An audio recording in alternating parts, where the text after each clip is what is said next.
Nung una ay nagdalawang isip kami na gumala sa beach dahil sa holiday season at napakaraming tao. Pero iba pala ang senaryo kapag nasa dulong bahagi ka na ng Luzon. Kaya tunghayan natin ang ganda ng Donsol, Sorsogon. Malimit puntahan dahil sa distansya nito, ngunit sulit naman pala pag narating mo. May pa-freebies pa na Mount Mayon na sobrang sulit at angas pag natsambahan mo. Kaya kung gusto nyong gumala at magpakalayo-layo sa maingay na syudad, eto, literal na lalayo kayo. Huwag nyong kalimutan na may whale shark hunting dito na magpapalutang-lutang kayo sa dagat habang sinusuyo ang mga butanding na sumilip sa inyo. Kaya tara, ipagpatuloy na natin ang kwento ng mga dayo sa Bicolandia. Mount Mayon, guys! What's up? Let's go, Bicol! Ganda! Hindi tayo binigo. Ang trip nun, punta sa kabilang linya na yun. Ang ganda! Sabi ko, isang silip sa Mayon, guys, oh. Ay, wala. Asan na yung Mayon? Nawawala. Nasa likod na pala namin. Bicolandia, look at this scenery. 6:06 PM ng gabi, Friday, walang ulan. Ganito ang itsura dito sa Bicol. Ganda ng sunset. So yun guys, sinabot namin ng dilim dito, no? Ito yung shortcut guys, di na kami dumaan ng Legazpi City kasi masyadong malayong iikutin. But the catch is, medyo mahirap tong route na to, lalo na paggabi kasi madilim at sobrang daming kurbada. Kaya try namin kung kakayanin ba, sana kayanin namin. Pawala na yung araw, time check 6:16, wala na namin matapos to kasi halos ba? Halos 24 hours na tayo nagdodrive. Kasi 8 tayo nagsimula eh. 7 nga tayo nagsimula ng drive pre. Kaso may pahinga kami 4 hours. So yun, minus na lang natin. Pero halos ganun na nga. Sa pagkakataong ito, pakiramdam namin ay hindi na nauubos ang kalsada. Sinabayan pa ng mga mahahabang prosesyon na nagsara ng mga daan na sana ilalapit kami sa aming destinasyon. Kaya kahit sobrang dilim at kurbadang matatalim, hinarap pa rin namin dahil bawal at hindi kami pwedeng matulog sa kalsada. Hey! Dandan! Hindi lang pala. Paano ko aangat tayo eh. So yun guys, malapit na kami sa aming destinasyon dito sa Sorsogon. So time check 7:32 ng gabi. And ayon sa aming map, 500 meters na lang kami. Ilawan ko lang sila guys para makita nyo. What's up?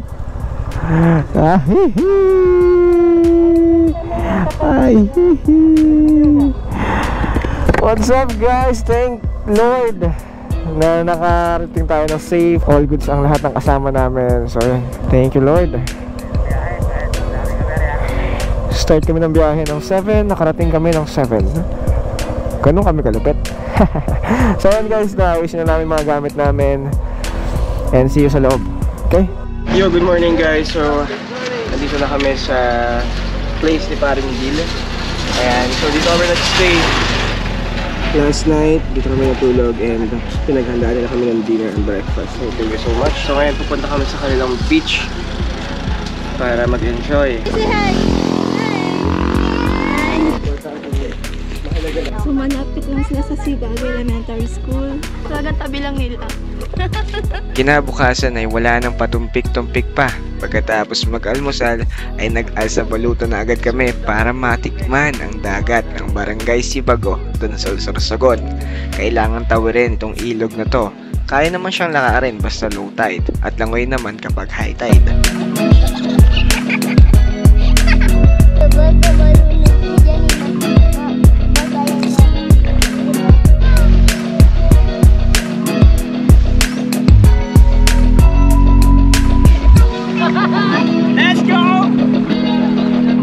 Dragon Boat team. Dragon Boat. Kinakita nila. Sa totoo lang, hindi ko inakala na ganito kaganda at kapayapa ang dagat dito. Partida, holiday season pa nito at kapanahunan ng dagsa ng mga tao sa beach. Pero parang private resort ata itong napuntahan namin. Hindi mo aakalain na likod bahay lang to. Ang linaw ng tubig at kitang-kita naman ang kalidad ng buhangin dito. At di kalayuan, matatanaw natin ang mga bangkang naghahanap ng butanding o whale shark. Karamihan sa mga nakasakay dyan ay mga turista na galing sa iba't ibang lupalop ng mundo. Kaya syempre, di kami papahuli. Rumenta rin kami ng bangkang para sa amin. 500 po isang katapo. Sir.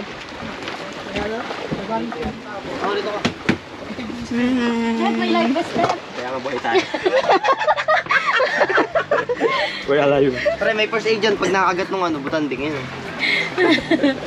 Pagka nakakagat tapos putol yung kamay, betadine lang yan, boss. Makapit ba yun, boss? Pagsakay natin ng bangka ay wala na tayong ibang gagawin. Manood ng view sa laot o mahiga sa gilid kung inaantok ka. Tapos antayin na lang natin yung sigaw ni Kuyang Spatter kung may butanding na ba sa paligid. Parang ganito. Ayan na.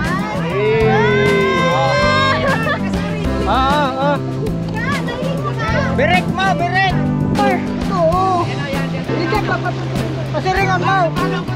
Oo, palabon ka. Ayan!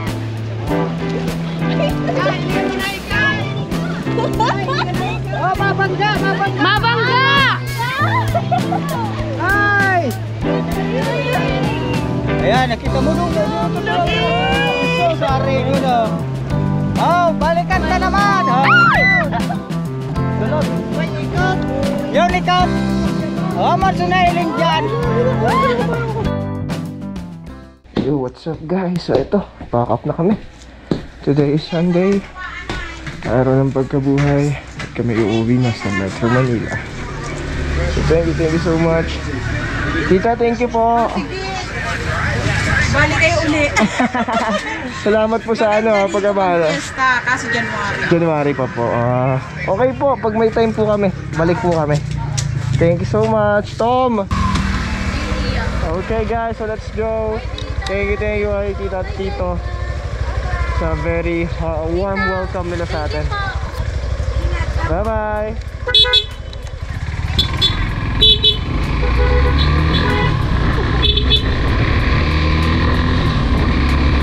Ang paglalakbay ay pagtuklas ng kung anong meron sa paligid.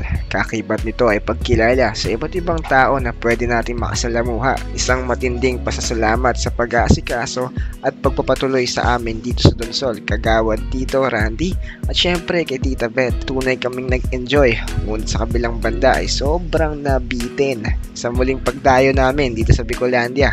Ligtas na paglalakbay sa lahat. Ang buhay ay isang mahabang kwento. Pag hindi ka gumala, anong ikukwento mo?